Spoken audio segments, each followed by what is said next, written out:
My name is Clara, I'm 31. And that evening the air smelled of roasted rosemary chicken as I sat at my brother's glass dining table in his apartment overlooking the river. If you've ever faced something like this, comment where you're reading from. The light above us buzzed faintly, one bulb flickering every few seconds, throwing our shadows across the polished floor. My mother had set her wine glass too close to the edge, and every time I glanced at it, I half expected it to fall. Between us sat a thick cream envelope, heavier than it looked. Just a formality, my brother said, sliding it toward me. His voice was casual, but his fingers drummed too fast on the table. My mother nodded, eyes shining as if she were offering me a gift instead of a burden. I laid my palm flat on the envelope. The paper felt warm from their hands, almost pulsing. I pulled out the pages, the typeface sharp under the yellow light. My name appeared again and again, followed by words that made my chest tighten. Irrevocable. Transfer. Consent. Every apartment deed, every account balance, every investment I had grown on my own, rerouted into a single family portfolio managed solely by my brother. He slid a black fountain pen toward me. Clara, this way none of us stand alone. It's safer. Stronger. My mother smiled tightly. One family, one future. Inside I felt something coil, thin and sharp like wire tightening. Their voices blended with the low hum of the refrigerator, the clink of a fork against porcelain, the flicker of that stubborn bulb. The scene looked ordinary, but I could feel the trap beneath the surface. I let the pages rest in my lap, keeping my expression smooth. My brother leaned back, too confident. My mother sipped her wine, too satisfied. They thought I would fold out of duty, that I'd give up everything because I was raised to smooth conflicts to keep the peace. I smiled just barely and set the pen down untouched. I didn't know yet that in 72 hours, the first piece of evidence would land in my hands, and nothing about this family would ever look the same again. The next morning I sat in my own kitchen, small but sunlit, with a chipped mug of coffee cooling beside my laptop. The clock on the stove blinked 8:47 a.m. I had planned to start work early, review contracts for a new tenant, but my mind kept replaying last night. The pen sliding across glass, my brother's tone like a boss addressing an intern. My kitchen was my anchor. Oak cabinets I had refinished myself, a scar on the counter where I once set down a too-hot pan, the faint smell of cinnamon from bread I baked over the weekend. It was the opposite of their polished control. Real. Mine. The phone buzzed against the table. A message from my mother. Don't overthink. We only want to protect you. Sign this week. I stared at it, thumb hovering. Protect me? The contract had no protection for me. Every clause funneled power to them. If I signed, I'd become a guest in my own life. By 9:15 my brother called. His voice was clipped, already impatient. You saw the terms.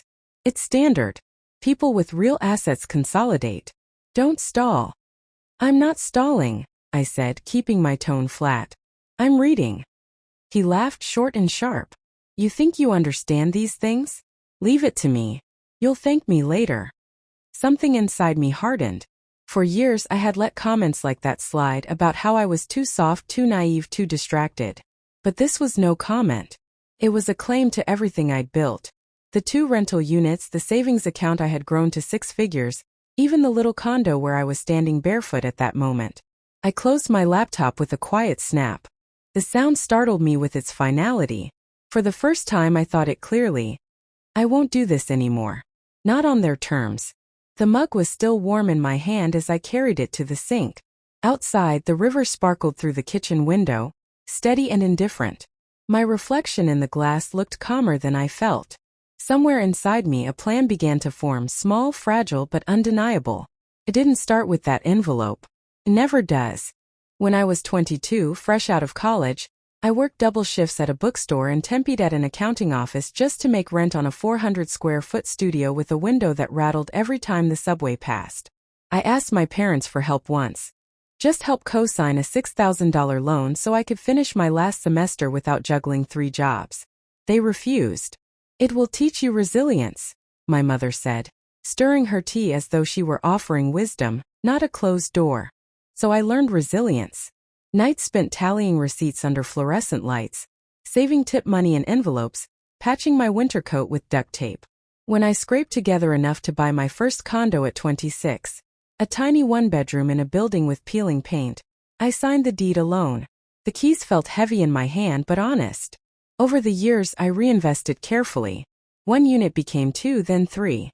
By 30, my savings account had crossed $210,000. Every dollar was clean, hard-earned, untouched by family. And yet, each milestone was met with the same refrain. My brother called it luck, dismissing the long weekends I spent sanding floors. My mother told friends at dinner parties that she had taught me discipline, as if my bruised knuckles were her achievement. What I tolerated was subtle, steady erosion. Their small intrusions. My brother asking for copies of contracts to review. My mother showing up unannounced, commenting on my decor, suggesting I merge accounts for convenience. I always smiled, deflected, told myself it was family being family. But sitting at that glass table, contract in hand, I understood what was at stake. It wasn't just the properties or the savings. It was the autonomy I had carved out of years of grit. Signing would mean surrendering not just numbers but identity. The smell of rosemary chicken lingered in my memory, the taste of wine I hadn't finished still bitter in my throat. They had dressed their demand as unity, but it was control, pure and simple. And I knew, if I didn't push back now, there would be nothing left of me to protect. That realization burned steady, like a pilot light that would not go out. It came 2 nights later when I couldn't sleep. The clock glowed 1:12 a.m. and my phone buzzed with a new email notification. Normally I'd silence it, but something in me reached for it. Subject line: Statement available September 2024. It was my secondary savings account, the one I rarely touched. I clicked, half drowsy, then sat up straight. The balance was off. Not by much, $4,800 gone, but enough that I felt my skin prickle. I scrolled down. A transfer line stood out in black and white. September 28, 24 ACH transfer. $4,800. 00. Recipient: Harlan Family Holdings LLC. I hadn't authorized it. I didn't even know such an LLC existed. Heart pounding, I dug through my desk drawer until I found the folder of past statements. I spread them across the kitchen table like playing cards. Each page had the familiar neat rows of deposits, interest, tiny withdrawals. But September's page was different. An intrusion, a vein cut.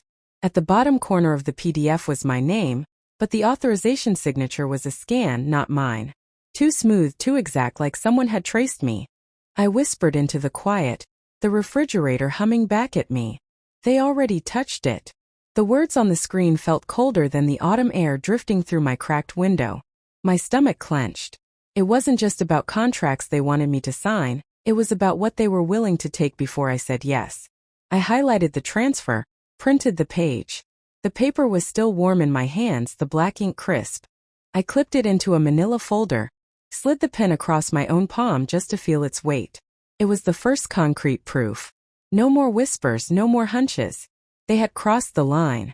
I sat back, the hum of the city faint outside my window. My breathing slowed, but my chest was solid with a new clarity. I make a choice, I thought.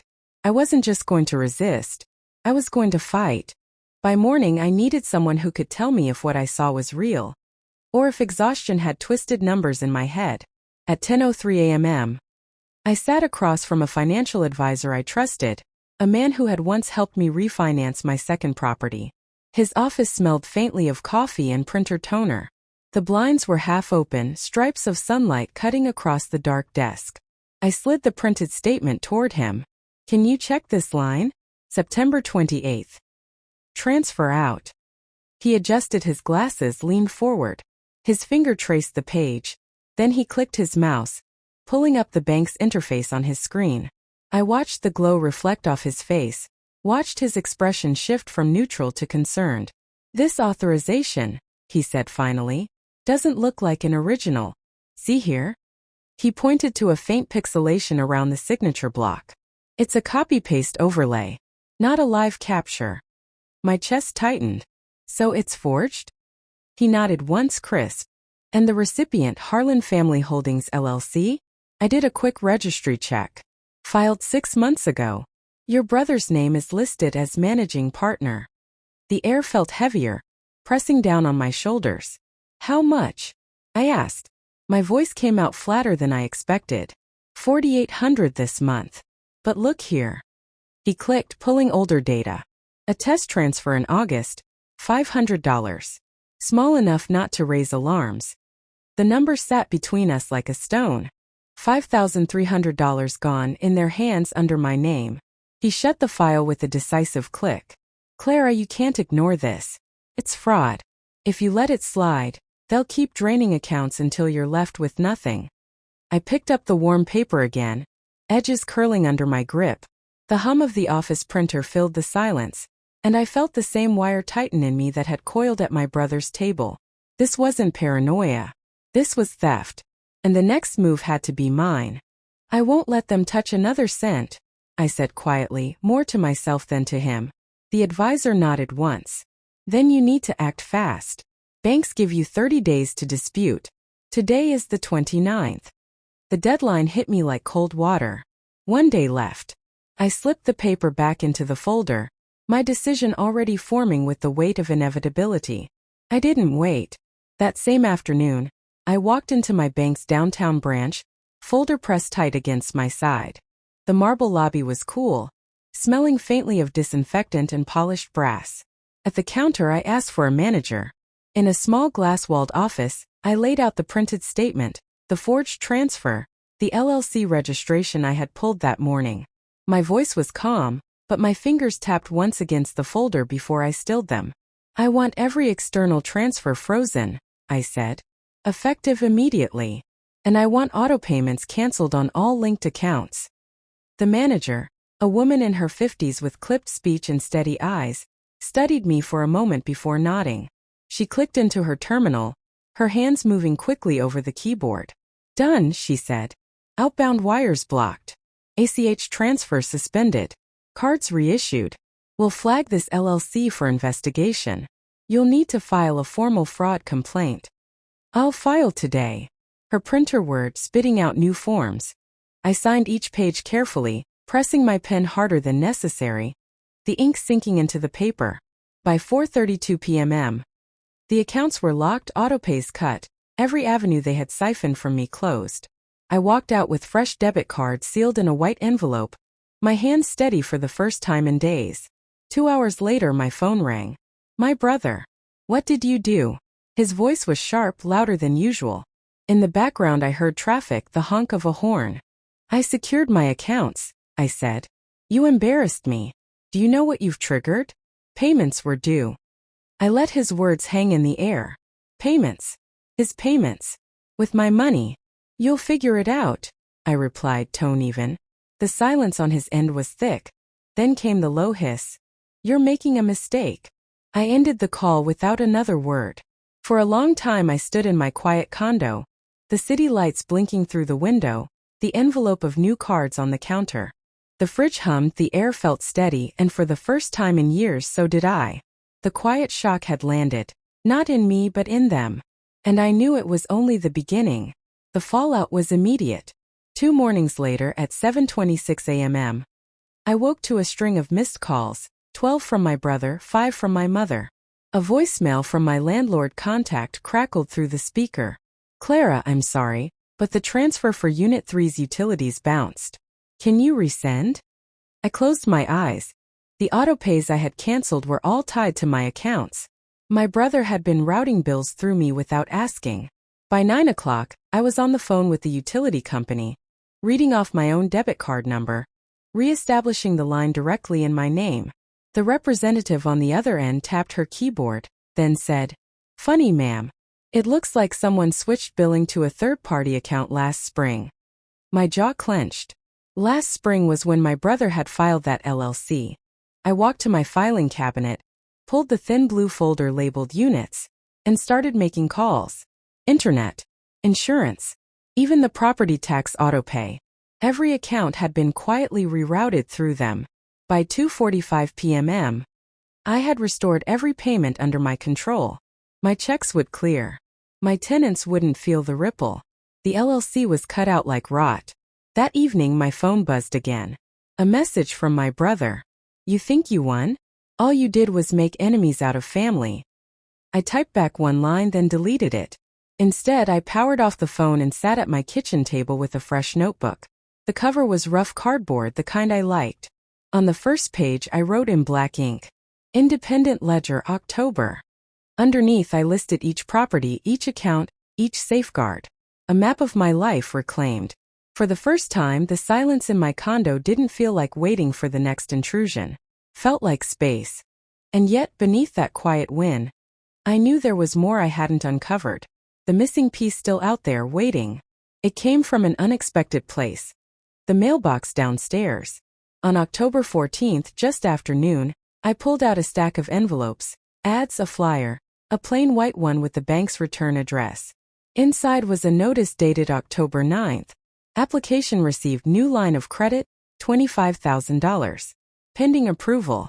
Applicant, Clara Harlan. I froze in the stairwell, the smell of dust and detergent thick in the air. I hadn't applied for any credit. My hand shook as I read it again, my own name printed neatly across the page. I called the bank immediately.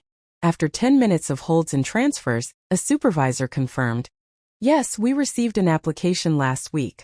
Signed authorization attached. Send me a copy, I said, my voice steady even as my pulse raced. 2 hours later, a PDF arrived. The signature looked like mine, but it wasn't. Too perfect, no hesitation marks. It felt like staring at a mask of my own face. That evening, I took the printout to a lawyer I had contacted through a colleague. Her office was small, lined with law books, the faint scent of leather and paper. She examined the page under the desk lamp, tilting it slightly. This isn't your handwriting, she said. It's a digital overlay. Someone with access to your old documents lifted your signature and planted it here. Her gaze was sharp. This isn't just family pressure, Clara. This is attempted identity fraud. If you want, we can file immediately. I nodded, the decision clicking into place. The next day, word reached them before the paperwork was even stamped. My brother called, voice tight with fury. You went to a lawyer? Over paperwork? You're blowing this out of proportion. I breathed in through my nose, let it out slow. Forgery isn't paperwork. It's a crime. A pause, then his countermove. If you drag this through court, don't expect a cent from the estate. You'll cut yourself out. I almost laughed. What estate? The one you've been propping up with my accounts? His silence on the line was louder than any threat. In that pause, I felt it clearly. There was no way back. The bridge had burned, and I wasn't the one holding the match. These days, I keep my mornings simple. I brew coffee in the dented steel pot I bought years ago, open the blinds in my condo, and let the river light spill across the floorboards. The air smells faintly of beans and soap. Quiet, ordinary. Mine. The lawyer filed the fraud complaint on October 17th. Within a week, I had new account numbers, a fraud alert on my credit, and documented proof in a folder marked protective measures that sits in a fireproof safe by my desk. My parents still send messages, my brother still tries to call, but I no longer pick up. 3 boundaries hold steady now. 1. No shared accounts ever. 2. No signatures outside my lawyer's review. 3. No conversations about family unity when money is on the table. When I meet with tenants now, I'm clear and calm. Payments go directly to this account. I tell them, tapping the number typed neatly on the page. No intermediaries, no confusion. At night, I write in my new ledger. Each property, each deposit, each safeguard checked off like beads on a string. The act grounds me. Reminds me that protection isn't paranoia. It's clarity. I don't look for reconciliation. I look for steadiness. A winter trip I'm planning for January. The small renovation I've scheduled for Unit 2's bathroom. The possibility of expanding into another building by spring. I sit at my kitchen table with the notebook open, pen resting across the page. Outside, the city hums low and steady. Inside, the air is still. I'm not waiting for the next intrusion anymore. I'm choosing the shape of my days moment by moment. And in this present tense, I feel it. The quiet strength of boundaries I won't let anyone cross again.